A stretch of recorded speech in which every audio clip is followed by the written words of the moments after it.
Benaïm. Bonjour David. On attend donc d'une minute à l'autre l'intervention de Benyamin Netanyahou. Avant lui, David, d'autres intervenants prestigieux s'étaient exprimés. On l'a dit, Mike Pence, Nikki Haley. À quoi peut-on s'attendre, David, dans cette prise de parole de Benyamin Netanyahou?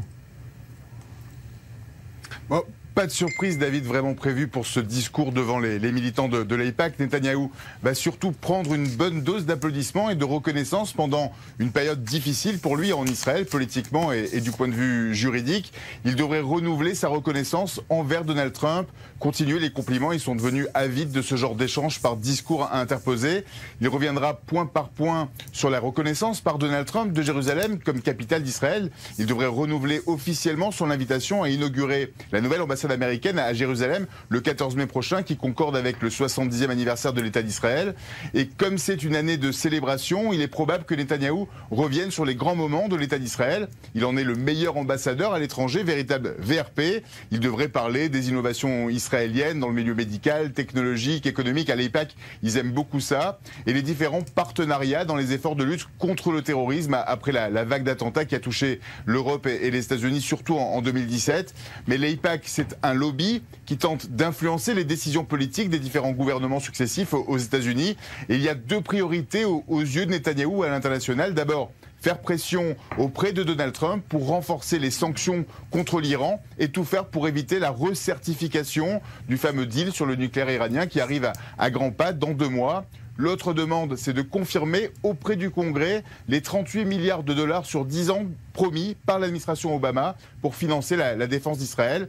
Enfin, il devrait y avoir un mot pour Nikki Haley, la véritable rockstar de cette conférence. David, vous disiez que c'était le point d'orgue, Bibi Netanyahou, mais là, je peux vous dire que c'était vraiment Nikki Haley hier soir. Elle a reçu plusieurs standing ovations hier soir et son combat contre Israël, contre le Israël bashing de la part des institutions internationales a fait un véritable super héros de la communauté juive américaine et des partisans d'Israël ici aux États-Unis. Les deux grands absents de son discours, David, devraient être une évolution de l'inclusion du judaïsme américain, les mouvements Masorati et réformés. Je peux vous garantir que rien ne sera mentionné. Et l'autre grand absent devrait être la lutte contre l'antisémitisme aux États-Unis, malgré une montée des agressions ici, notifiée à maintes reprises par la Ligue anti-diffamation.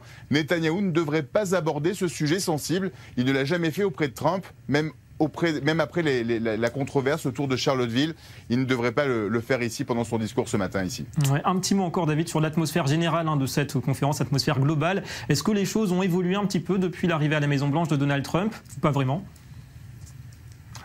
Il y a une vraie love story entre l'AIPAC et les conservateurs en général. Ils étaient très dubitatifs par rapport à Donald Trump pendant sa dernière intervention en 2016, quand il est venu se présenter devant l'AIPAC. C'était pas le candidat préféré des Américains à la conférence.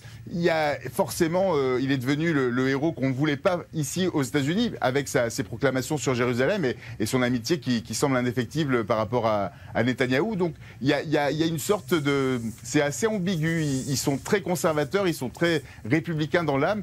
Donald Trump, c'est devenu leur héros. Mike Pence, pas forcément. Mais Nikki Haley, en fait, ils se rattrapent sur Nikki Haley.